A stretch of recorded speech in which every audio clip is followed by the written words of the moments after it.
Welcome to Leadership Traits Decoded. I'm Cynthia Kyriazis, Chief Experience Officer at the Culture Think Tank.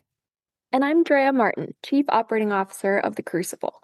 We are collaborative partners at Performance Leadership Learning Lab, where we transform leadership intelligence into return-driven action.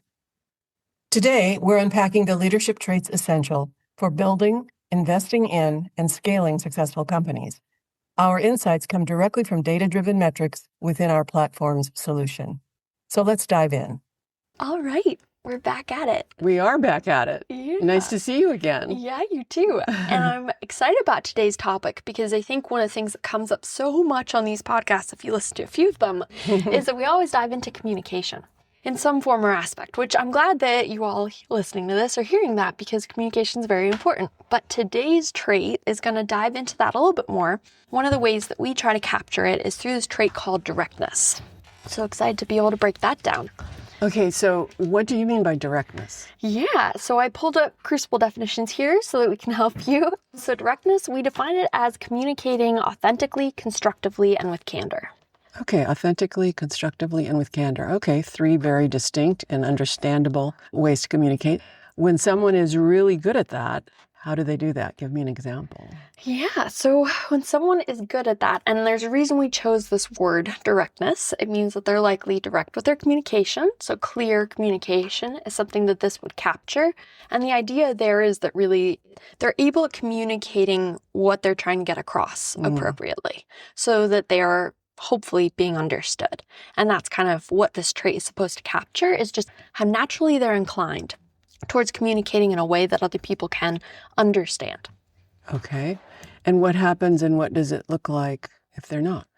Well, if they're not direct, that's a tough one. Yeah. That's an area where, and it's an interesting one because we like to look at kind of interplay of different things and kind of what substitutes maybe. And there's some areas there where it's easy, like competitiveness and disdain for losing, two ends of the different coin, what motivates you on getting things done. Directness is a tough one because if you don't have it, there isn't really a good substitute because at the end of the day, kind of that communication ability is an important piece. So I'd say maybe one of the aspects that someone could still have higher of that would help offset lower directness would be driving accountability. So at least they're able to make sure that somebody is pushing things forward the way that they need to get done. But beyond that, when someone's low in directness, it means things are probably falling apart on some level because the inability to communicate is not easy to kind of mitigate. Yeah. You know, you said something in there that triggered me. There are 4 dimensions that we measure within the SageForge platform, and it's communication, trust, alignment, and accountability.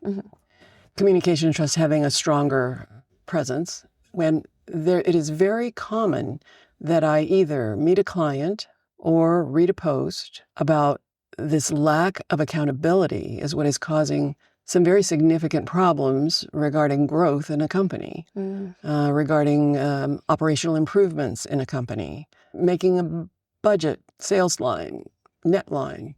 So can you speak a little bit more about accountability in regard to the directness or any other aspect of this trait? Yeah, so directness in itself, I'd say, so it is kind of that communication ability. It's interesting that you talk about kind of that accountability sense as something that is distinct, of course, but also can support this area. I think that something that comes out with directness that we measure in 2 other ways, actually, that are also part of kind of this leadership category, gets at some of what directness is trying to capture, but in a more specific sense. So we have kind of ensuring buy-in, which is can you communicate with the people who need to be bought in and make sure they are bought in to push things forward? And then engaging deeply with stakeholders, which is can you translate the message of what's going on to the stakeholders so that they understand what's going on, get the appropriate message, whether that's sharing the whole truth, sharing the truth in the way that it communicates what they need to know, or kind of whatever protects the business at that kind of aspect there. So those are 2 other ways that we try to capture some of what directness is trying to say of like other communication outlets and ways that people can be strong. But the overall directness is just getting at how clear is their overall communication capability. Okay. What other aspect of directness is there that we need to know about? Because I feel like many people that hear this employee or this person is quote unquote very direct is a negative statement because the word in and of itself connotes maybe rudeness, if you will. Sometimes use it interchanged she's very direct or he's very direct. Is that like a bad thing? Or is there, ways in which somebody would need to explain, well, I'm direct. However, I'm direct with some sensitivity that allows me to do X, Y, Z. I'm just curious, when you speak to somebody about their traits and they have the trait of directness, how do they feel about directness before you start speaking to them? Do they feel that it's something that is not such a good thing? Interesting. So it's not the way the trait is intended, which is an interesting, maybe it ties in, and that makes me think of kind of some of the more interpersonal aspects. Like, do they have empathy? How's their emotional intelligence when it comes to, so the point of the trait directness is really this ability to communicate clearly. So authentically, with candor, and kind of that constructively aspect. So with candor does mean they're likely pretty direct, but it's not meant to be kind of starkly direct or arrogantly direct or kind of other aspects that might imply rudeness here. It is more truly, how does communication come through? Yeah. Like, can it be clear? And then the other traits might tell you a little bit about how soft it is or how not soft it is. So if they're triggering arrogance, maybe there's a sense of rudeness in some of their communication. If they're highly empathetic or highly emotionally intelligent, it's likely not an issue. But it is an interesting one of how much can you capture in one trait versus needing to look at one trait as one aspect of the ability to communicate, and then the rest as, what does that say about the way they might transfer their message? What does that say about their own ability to maybe mitigate potential aspects of something like this connotation of being direct as being rude? That's really interesting. I lived in New York City for several years. And when I would tell friends in other cities that I lived in that that's where I was, they say, oh, those people tend to be so direct. They tend to be so rude. And I say, you know what? New Yorkers aren't really rude. New Yorkers are just busy people and they tend to speak directly. And if you push back a little bit, they go, oh, yeah, okay, that's right.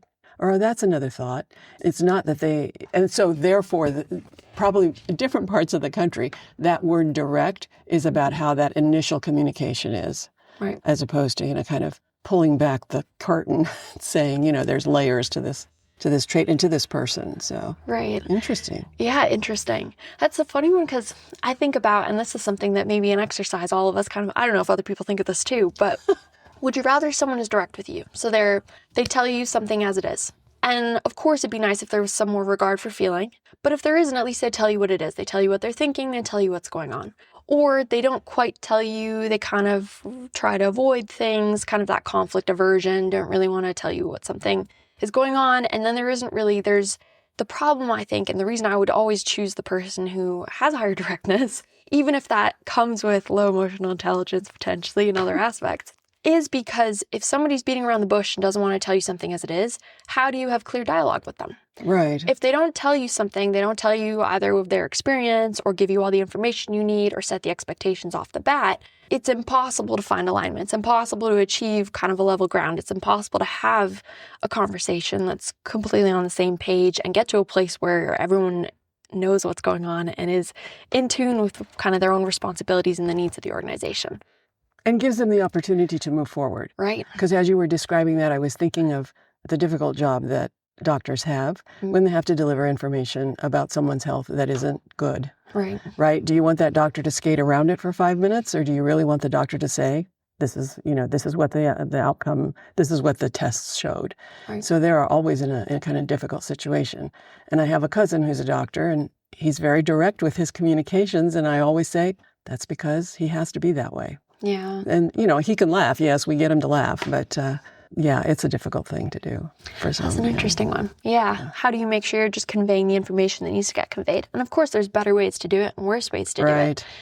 Even if you understand the person that you're talking to a little bit more, if you have a relationship with them, understanding and bringing as much of kind of the information you have to how can this conversation go the most smoothly it can, especially when it does contain more difficult aspects. But for sure, because you're expressing your empathy, right, which is the one thing that, if nothing else came out of COVID, the information to managers to learn to be a little bit more empathetic with the people that report to you, because everybody's going through a rough time. I think that word has been out there. Mm-hmm. So, in fact, the other day I saw an advertisement online for an insurance company, and the tagline is, "We bring empathy into the equation." Oh. So I thought, okay, you guys learned really well. Yeah. Yeah. I don't usually associate empathy with insurance. I know, so right? That's why it caught my eye. Because, the industry feels they have a black eye and they don't really do that or whatever. So anyway, that's what brought that up for me. Well, thank you so much for all that information about directness. Yeah, and I hope our listeners got some ideas from that. Yeah, for sure. See you next time. Thanks for listening to this episode of Leadership Traits Decoded. You'll be able to find all our episodes on the Performance Leadership Learning Lab website at www.pllab.com, or you can listen on your favorite streaming platform. We'll be back soon to explore the next essential trait. Until then, feel free to connect with us on LinkedIn if you have any questions or ideas.